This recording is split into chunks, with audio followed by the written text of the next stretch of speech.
What's going on, everybody? It's Dan here, back with another Moonshine talking. Today we're talking about another Moonshine in the wild.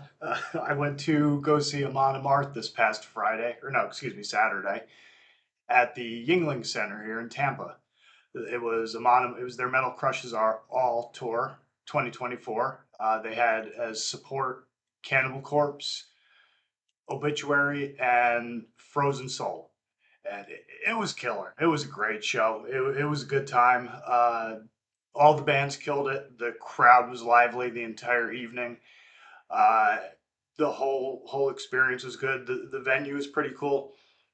The Yingling Center itself, it's kind of funny because it's on the campus of USF, the University of South Florida, which is here in Tampa, and it was previously for the longest time known as the Sun Dome. If anyone's familiar with the Florida area, the Tampa St. Pete area, it used to be called the Sun Dome for the longest time. That's how I know it. That's how many older people, older heads would know it. It's funny that it's on a campus and it's now named after a beer. So I don't make your own jokes, but yeah, it's a pretty cool place. The last time I was there, I went to go see. It was 2000 and it was 2002, I want to say. And there's a couple little fun side stories to that before I get into my story about the show. But I went to go see. It was System of a Down, Down, Meshuggah, and some other new metal band that they were kind of like they were weak. I didn't care for them. All I can remember from the band itself was the bass player was way too try hardy. They all kind of looked like Cold Chamber ripoffs, and the bass player's up there making pulling his stupid faces and making all these dumb, like he's all evil and creepy faces. It's like, get out of here, you freaking lame ass. But anyhow, uh, so I didn't go to see them. I was familiar with Meshuggah at the time from hearing some stuff on compilation albums, and they were good. They really killed it. And before Meshuggah got on the stage, there was a couple of kids behind me, and they were already drinking too heavily. You could tell in the way they were talking and slurring and everything. And one of them was like, "If people don't start mashing, getting my sugar, I'm gonna." Blah, blah, blah." It's like, oh great, this is gonna be fun. So Meshuggah hits the stage.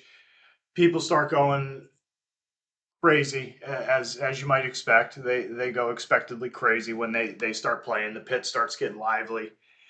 And people start, I don't know if it was the same guys, but people started aggressively shoving and pushing and trying to get more and more people into the pit.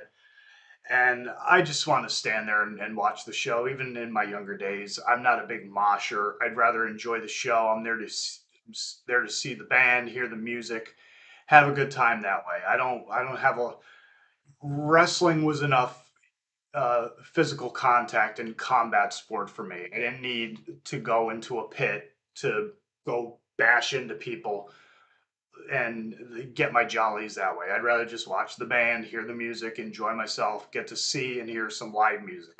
It's not fun for me to sit there throwing elbows and shit and all that sort of thing. So there you go. If anyone was ever curious about my take on moshing, there you go. I did it a few times, but it's crowd surfing, stage diving, all that shit. But for the most part, I'd rather just listen to the music and see and hear the band. That's why I pay money to see a band. I don't pay money to go there and hit some random retard who is either drunk or just goofy or whatnot. And no offense to people in mosh, slam dance, and all that stuff. It is an integral part of the scene, and I get that, but it's just not my thing. I'd rather just watch the show.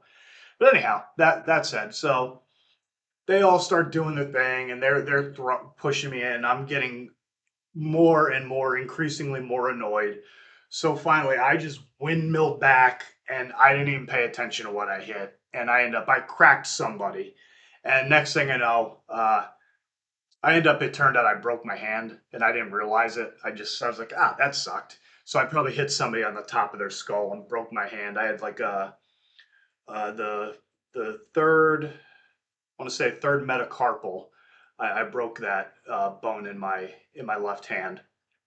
So I went the rest of the show with a broken hand and didn't realize it till I got home and saw that it had swollen up a little bit. Went to the doctor next day. They diagnosed me, put me in a cast, blah blah blah. Sin Down came on, and that's who I was there to see. I mean, that I love Down. I love all the bands. Pantera, I Hate God, COC, Crowbar. That was my shit. I love Down back in the day. I still love them. So it was awesome to see them. The one unfortunate thing I will say, because they did a good set, but Phil, I think, was kind of at the peak of his substance abuse. So he was unreasonably douchey and just he was just being too try-hardy with the like coaxing the crowd into destroy everything and all that sort of shit. So he was kind of like at peak Phil Anselmo douche mode at that point. But overall, it was a good show. And again, I got caught up in a pit, and somebody clipped me from behind. It knocked my glasses off, and of course, nobody's going to stop, and nobody hears you. So I lost a pair of glasses in the pit and got sacrificed to the metal gods. So, but I was kind of pissed about that. But that's kind of the way I looked at it. So I had to go buy new glasses. Broke my hand. It was a good time had by all. So that was the last time I had been to the Sun Dome. Another fun story about the Sun Dome. Actually, I'll tell you an even funnier story. You're about to get a name drop alert here. So I'm at my work, I'm at my job, and I have a cast on my hand, and I'm at the counter, and Eddie Guerrero walks in. And I knew Eddie a little bit from being at Malenko's and him being a friend of Dean's and all that. So he asked me, "Oh, what happened to your hand?" I said, I broke it hitting somebody, and he just kind of looks at me because I've been there. So he had a little small bonding experience, and that was he was a very he was a very standoffish, very quiet guy. He didn't really he tried like hell to just kind of go through his normal everyday life without people recognizing him and stopping him and asking him questions and all that sort of thing. But it's kind of hard when you were Eddie Guerrero and you're 5'8", 5'9", and you're pushing 230 pounds of jacked, ripped muscle. It's you stand out in a crowd. So it was difficult for him at times. But I would see him a lot, and he was very cool. He got to know one of my coworkers even more than he knew me. Got to know a couple more of my buddies, contemporaries in wrestling, a little bit more than me. But he was always very cool, very gracious with his time. If he got to know you or he knew something about you, like the first time he was real standoffish with me when I met him outside of Dean's, outside of Malenko's. But then when I told him that I was one of Dean's boys, he kind of warmed up to me a little bit. You kind of see like the veneer would slip a little bit. Like he kind of like let his guard down. You could almost see like the force field kind of shifting down a little bit with him in his face and his expressions. But I said, "Oh, you want to hear something funny?" And I could kind of see where he's kind of getting a little annoyed that, oh, okay, I just wanted to make a little bit of small talk. I didn't want to have a full on conversation. I was like, yeah. Eh.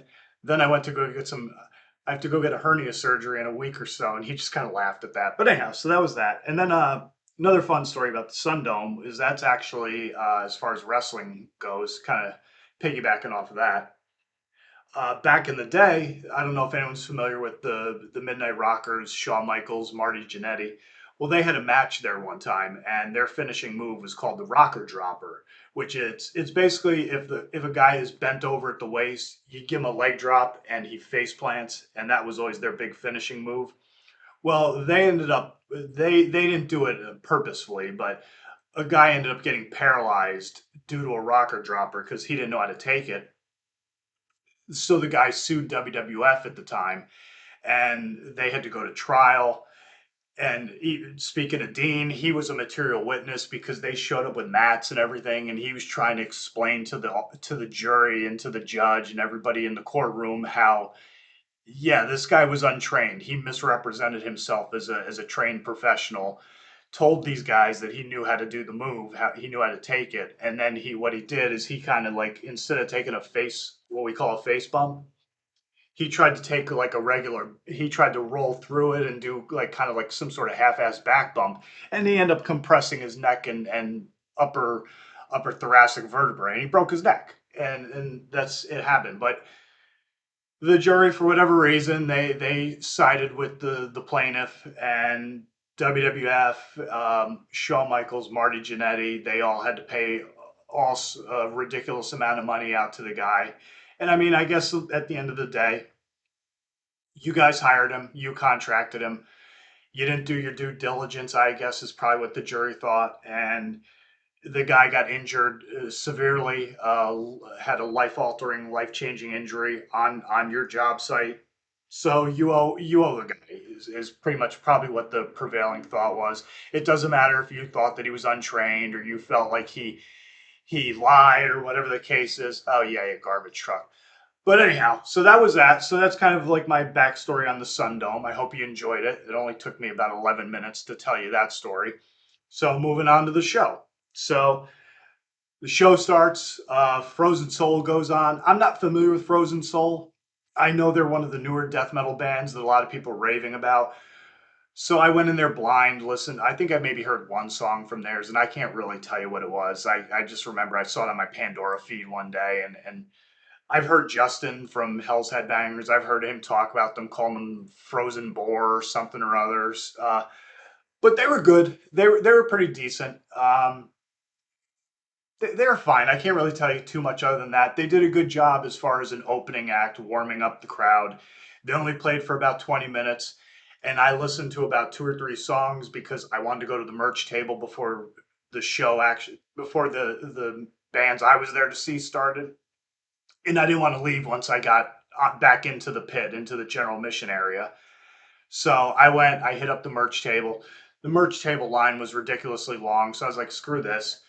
Went wandering around the building to try to get back down to where I was in the pit area, and I just happened to stumble across a smaller merch table, and there was hardly anybody there. So I guess that was the hidden one tucked away that nobody knew about. So I was able to get my merch out of my merch merchandising. Yeah, that too. I was able to get my shit before the show started, before Obituary went on the stage. So as you can see, if you can see, that's one. Got my Amon Amarth shirt, tour shirt. It says Metal Crushes All 2024, if you can see that.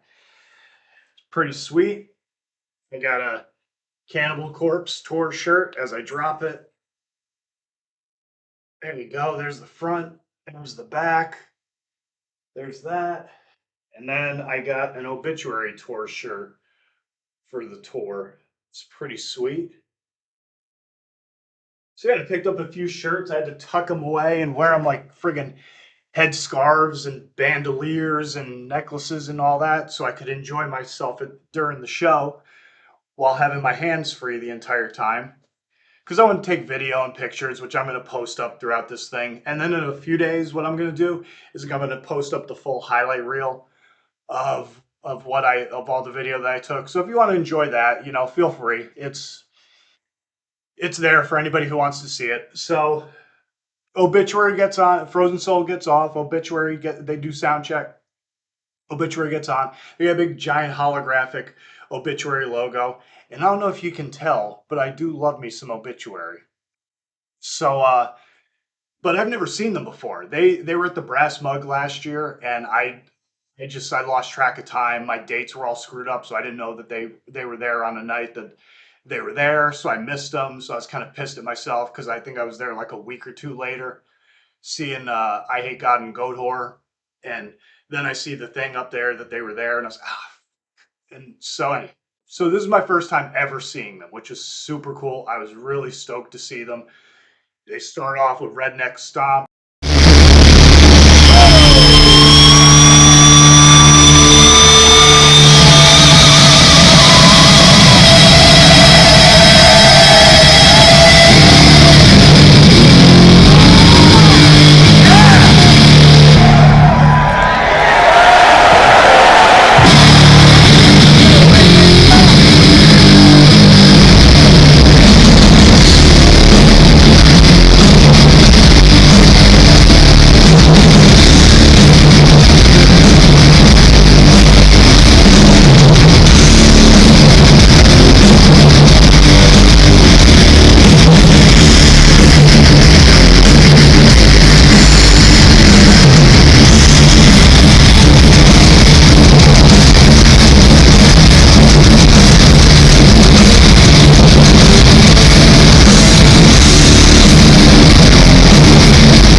Crowd starts going ape shit. They go into the rest of their set. They only played about a half hour. Again, they're the support act. They're not there as the headliners. So in the future, I look forward to seeing them as a headlining act and getting to see them do a full set because they did a lot of stuff off of Dying of Everything, a couple of the other standards that they do.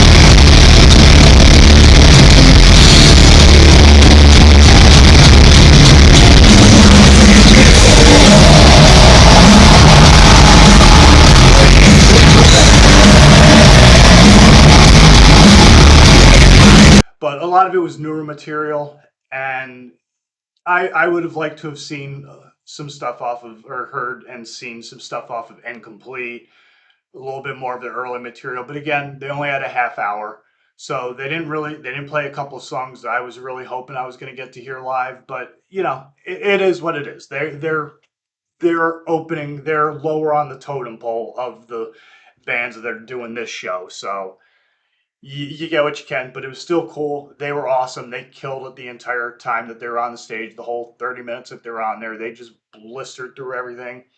Crowd was nuts the entire time. The pit was lively, all that good stuff. It was a good time. So they get done.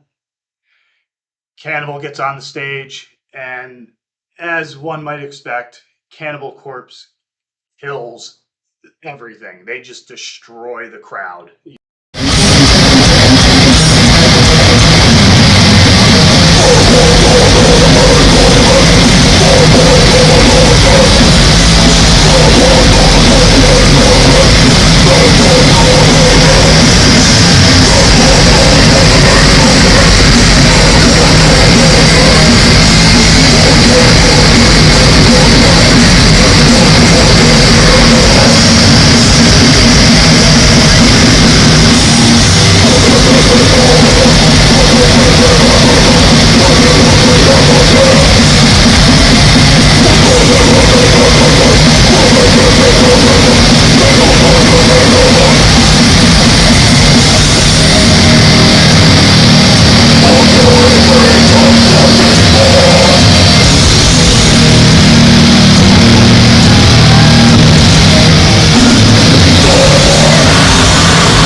They just they're the kings of death metal in my opinion. It's kind of odd to me that Amon Amarth is headlining over them, but I'll get to that in a second.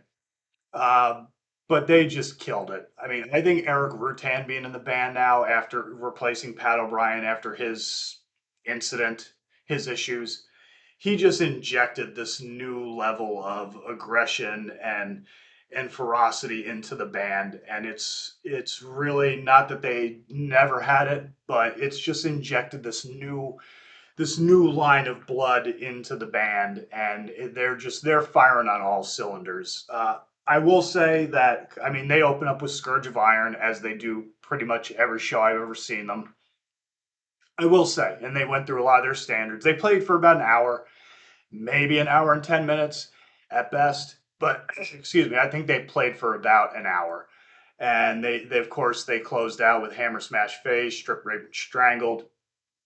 At one point they did some new stuff. Of course, Corpse Grinder goes into his shtick before they do I Come Blood.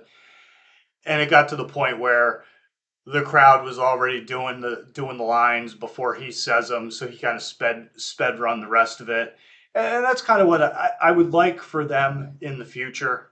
I'd like to see them freshen up their set list and freshen up a lot of things because where I get it's kind of like the pro wrestler in me. You have a catchphrase or you have something like that where the crowd can get into and do the sing songy thing along with you. I get that. It's cool and it's fun.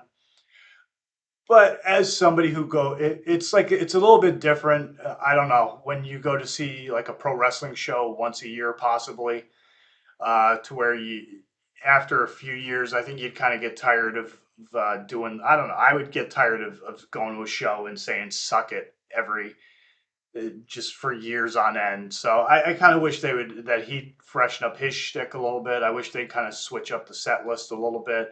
But I mean, all the stuff they play, I love Cannibal Corpse. I just like to hear them play different stuff. I love hearing Scourge of Iron. I love hearing Evisceration Plague. They've got to do Hammer Smash Face. That is their ace of spades, so they have to do that. But they killed it. I mean, the crowd was intense the entire time. I actually ran into one of the people that either owns or works at the Brass Mug, and she was real sweet. Came up to me and said hi, and I don't know if I recognized her. I think before she recognized me, and she said something, but I couldn't hear her. So I just said, "Hey, Brass Mug lady," and she gave me a big old hug. So that was neat. Very fun. But next time I'm there, I'll try to introduce myself a little bit more formally. So they finish up. Crowd is catching their breath and everything. And Amon Amarth comes on. They have this tremendous, very elaborate stage set, all these set pieces and everything. They go into their set. They do a lot of what they played for. I want to say maybe around an hour and a half, something like that. And they were excellent. I mean, it's a it's a tricky, it's a bold strategy, Cotton, to go on after Cannibal Corpse because that can be iffy. I mean, you're running a risk there going on after them because they are such a powerful, such a ferocious band, and their live performances are second to none. So it's really kind of you're running a risk by going on after them. But they did a fantastic job. They played all of what I would consider their hits. They didn't play a lot of older stuff. Like I don't. They didn't play anything off of One Cent. I don't think they played anything, if I'm not mistaken. I don't think they played anything before Deceiver of the Gods, but someone will probably go fact check me and tell me, oh, you're wrong. They played something off the Crusher. It's like, well, I haven't heard the Crusher in forever, so forgive me. Uh, but they did really good. And this is kind of what I was going to say about why this is why I understand why they're headliners, and it kind of goes into what somebody else, Melanie from Melanie Loves Death Metal, she was talking about this a little bit with Gatecreeper. You need bands that have a little bit more. They're more into the like. You need bands that are bigger. Like everything can't be this whole poser versus elitist and everything's got to be underground, all that sort of stuff. And I know a lot of people don't think that way, but I know there's some that really genuinely do. And it's just kind of ridiculous. Like she made a very valid point. If we do not have bands that grow to be larger, then this type of music doesn't survive. You wind up in small clubs playing in front of minimal people, and the bands can't survive. They don't get to support themselves on their music, which I would imagine is what they want to do. I think most bands, if they're being honest with themselves, they would like to do this as a career or as a living. They don't want to work a 9 to 5 job and get to play their music maybe once or twice a month or whatever the case is. I know when I wrestled, I wanted to be a wrestler. I wanted to do it as a career and tour see the world, make money, and get to do something that I was passionate about. I think most musicians, metal ones in particular, are just as passionate about their craft as I was with mine. So I think most bands would like they would prefer to be able to do this as their primary income, as their job. And you can't get that if it's so like what's the word I'm looking for? It's such an insulated environment. That's not really the phrase I'm looking for, but just go with me. Just roll with me. So you need bigger bands like that. You need your Ghosts and you need your Amon Amarths. You need other bands like that who can fill up larger arenas. They can take out smaller acts like the Frozen Souls, or they can take bands out there like Obituary, like veteran bands that can be the gateway into the underground. And then you get, because I met a kid after the show, he's only been, this was his second show ever, and he had a blast, and the only other show he's ever been to was a Ghost concert. So now it opens him up. Now he's seen Cannibal Corpse, now he's seen Obituary. He might he might go home and start looking stuff up on it on the internet. He might go on metal archives and see bands that are similar to them, and he go and start digging deeper and finding other stuff. And then next thing you know, I'm gonna start seeing this kid at the clubs and hanging out there, and before you know it, he's going to be all decked out in leather and spikes and whatnot. And I mean, it's just, to me, that's just the way I think. My mentality. That's kind of how I think these things ought to work. And if you run into kids like that, I guess it's not an obligation, but you can always suggest to them, hey, you should go to this, go to that, like this is coming up, go see this, go check this out. So it's just stuff like that. But that's kind of how I feel without going into too much of a rambling, possibly incoherent rant for most people, or having people call you, yeah, you fucking poser and all that sort. Yeah, fuck that. Just fuck that. I mean, that's how I feel about that. That we need bigger bands. There needs to be bigger bands. There there is something to be said about gatekeeping. You don't want people coming into the scene who are they're just they're there pushing agendas, or they got, in my opinion at least, it's just my opinion, you don't have to agree with me, you can think I'm full of shit or think I'm wrong, whatever, that's fine. But to me, you come in and you're like, you just, you're trying to push your social agendas, or you get this, like, to me, this douchey, like, postmodernist, like everything's got to be irony bro shit, like you're doing all the stuff, but in reality you're really making fun of it because we're so hip and ironic. And yeah, we're wearing the leather and spikes, but we're really making fun of it because we really think it's stupid and douchey, or like with the freaking mullets and all that sort of stuff, where like people are playing characters, and it's like stuff like that I don't like. I don't think that's what's needed. I don't like being mocked, is probably what I the best way to explain what I'm trying to say. I don't like bands who are out there trying, they're openly mocking people, or well, not quite openly doing it, but they're doing it nonetheless. So stuff like that, metal doesn't need. You don't need people like that. That those douchebags can go someplace else and go ply their craft elsewhere. And people are just, I get it. Everybody's got their thing with the politics and all that sort of stuff. But I don't want to hear it. I go to see music. Music is an escape for me. It's something that to get away from all the bullshit and stressors of everyday life. To tune out from all that shit. I mean, I'm sure everybody's got opinions and whatnot, but I don't want to go to a show and hear everybody proselytizing or waxing intellectual about this, that, the other thing. And I know some bands, they feel like they have some sort of moral or civil obligation to say all these things, or give everybody their position on everything. But, I would just rather, I just want to listen to the music. I might agree with you, I might not. I just want to listen to the music. If I like your band, I don't really give a shit about your politics. I'll listen to you because I enjoy your music. So that's that. So that's kind of rant over, I guess. Um, but going back, yeah, Amon Amarth was really good. They did, of course, they do Guardians of Asgard, Twilight of the Thunder Gods. Uh, I can't think of some of the other names, but some of their bigger, more bigger hit type of stuff. But they were good.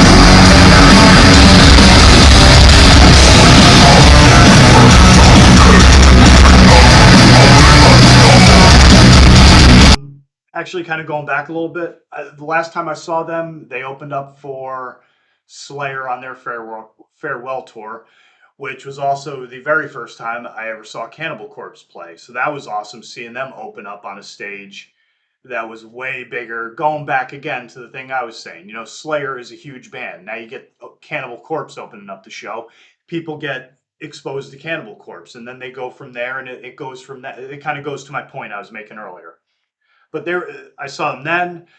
They played with Entombed AD at a club here in Tampa, which was really killer. I love Entombed, and it kind of was annoying with the whole the band splitting up and then splitting the name and all that horse shit. But it was cool seeing Entombed, even though it wasn't the full Entombed, but it was enough to where it was enjoyable.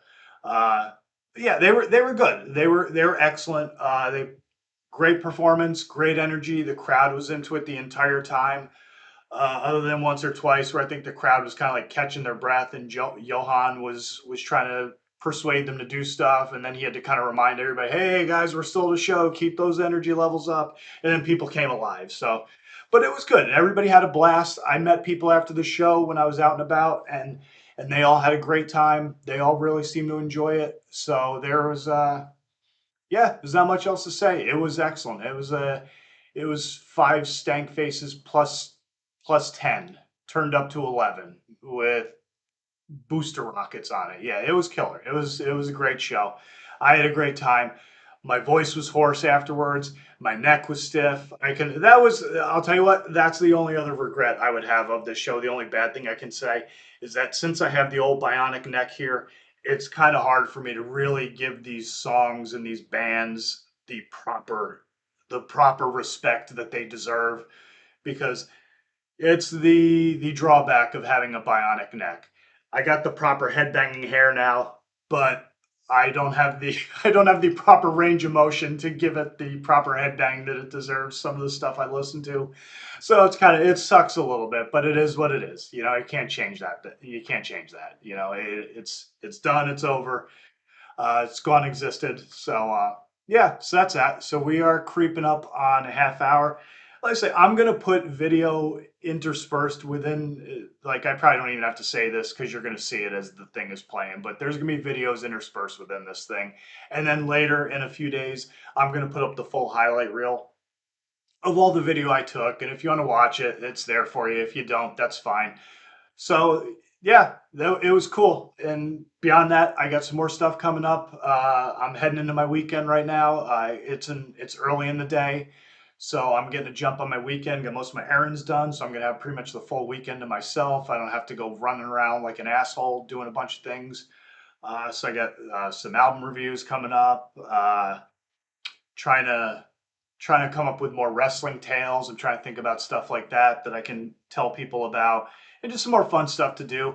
I've reached out and talked with a couple of people about doing some stuff in the future, so be on the lookout for that. You might actually see me popping on some live streams coming up here soon.